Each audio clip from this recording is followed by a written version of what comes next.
Hey guys, how's it going? It's your number one guy, Dak908.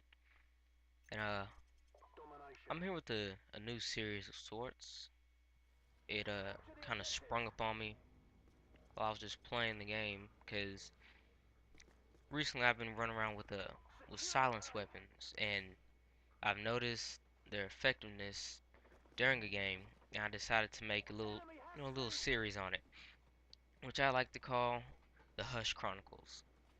The hush as in hush hush hush. Don't tell nobody. The secret, can't see me, can't hear me, that kind of thing, hush. Well, I call it that because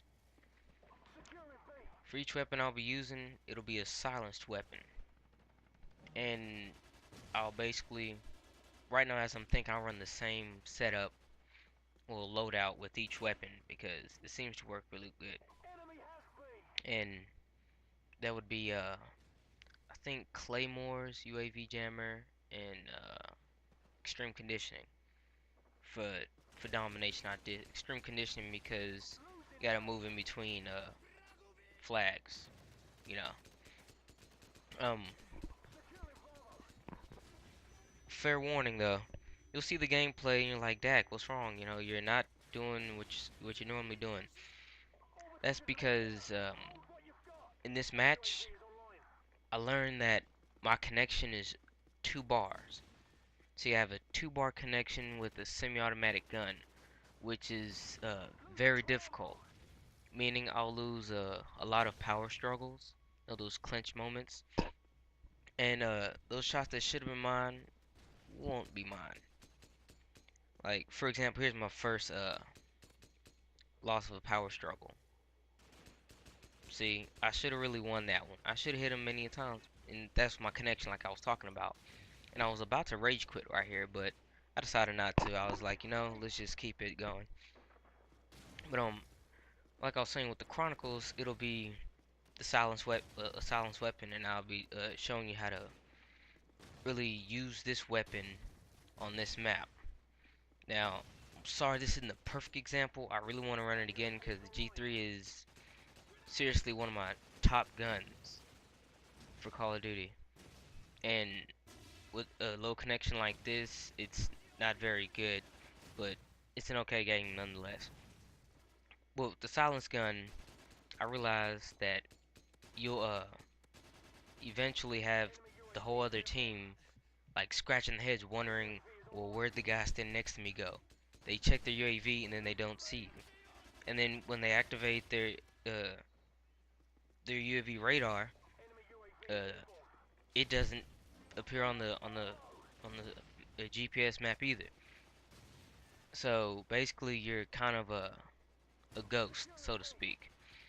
And if you can get this down right enough, you'll just have your enemies dropping like flies and be scratching their heads like, where's everybody going? Like, why are they all dying? Which is kind of what I try to simulate it here, but it's not the best of connections. But it there's points in this game that shows what I was talking about. Like, I'll drop certain units to their team, and they'll just be running around as if nothing happened. But when you're running the Silence G3, you kind of want to, well, any silence weapon, you really don't want to go busting into the action. Like, if you hadn't noticed that, pretty much this whole map I ran a circle route the whole time. I'll run from A, circle around to C, take that same circle back to A, then make that same circle back to C. I never really go so much the way from C to A by way of those trucks and those tanks over there to the to the where C is, the closest part to where C is, that path leading through there by those 2 trucks and the helicopter. I never really go that way to it because C is actually their spawn. And if we take A and B, they'll spawn at C. And if we take A, B, and C, they'll still spawn at C. So I want to stay as far away from C as I really can. And by doing that, by taking the long way around each time. Now, uh, with the G3, you're not really gonna want to run in an enemy fire because it's a single fire weapon. If a guy's rushing, he will gun you down and you will lose almost every time. Now, I'm gonna let you know right now, I didn't call in my helicopter immediately because, I had a few comments stating that when I call in my airstrike and then I'll catch my helicopter, they complain about me. I won't say complain, but I say worry about me calling in my helicopter immediately. So I decided to just wait for my next spawn. But with the G3 on the silencer, being a single fire weapon, it takes 2 shots to kill with stopping power, 3 without stopping power. And I'm actually right now I'm running my favorite pistol to go with that too. But run around the edges. You don't want to go into the action, you'll get gunned down. And if you're supposed to be a silent ninja kind of ghost type, they're not supposed to see you. So let's minimize that at all costs. Like, the only flags I really capture is Bravo flag because there's a lot of cover in between it. It's the perfect map for this. You got your smoke that you can hide behind. That's pretty much permanent through those silos. Then you got those silo guards that's right there. That's perfect cover you can hide behind. Overtaking enemy fire, you can hide behind that for protection too. And then you got all these little assortments of covers. Absolutely perfect. If you're gonna do this, take advantage of all your cover at all times. Now, when doing this though, you have to remember to watch your back, watch your corners and everything, because just as well as you can use for cover, they can use for cover. And people that's rushing, they're not gonna use it for cover. They're just gonna run through it and pass you. And if you're not focused on enough, they'll catch you off guard.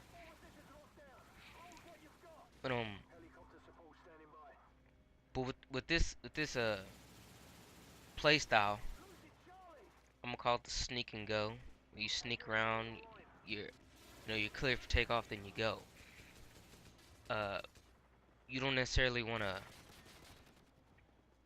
Well, most of the time you wouldn't be the top of the list guy because you're not really attacking. You're more along lines of defending and clearing. Um, what I mean by that is that you're defending uh, key points from being completely overrun.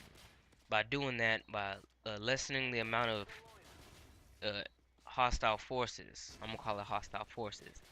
By lessening the amount of hostile forces that can actually intercept the other objective points to your team. Meaning of that is you want to stop the enemy between flags. And by doing this, you don't want to stay by any flag per se. You want to kind of run around from A to C. B is in the middle always. You're not going to get past that. But A to C is always on the opposite ends. So you're going to want to circle around from A to C most time, picking off your prey. People who lag behind, or just stray guys, or in special cases, a group. And with that, you're going to want to, flash and kill, or stun and kill. But you don't really want to be in anybody's face. You want to kind of hang back a little more. Like here, it looks like I'm getting in the face, but I'm really not. I'm actually making my way back to the outer edges, as you can see. But yeah, that's the first episode in Hush Chronicles. Hope you guys enjoyed. There'll be many more to come. Um, this is Dak 908, and I'm out.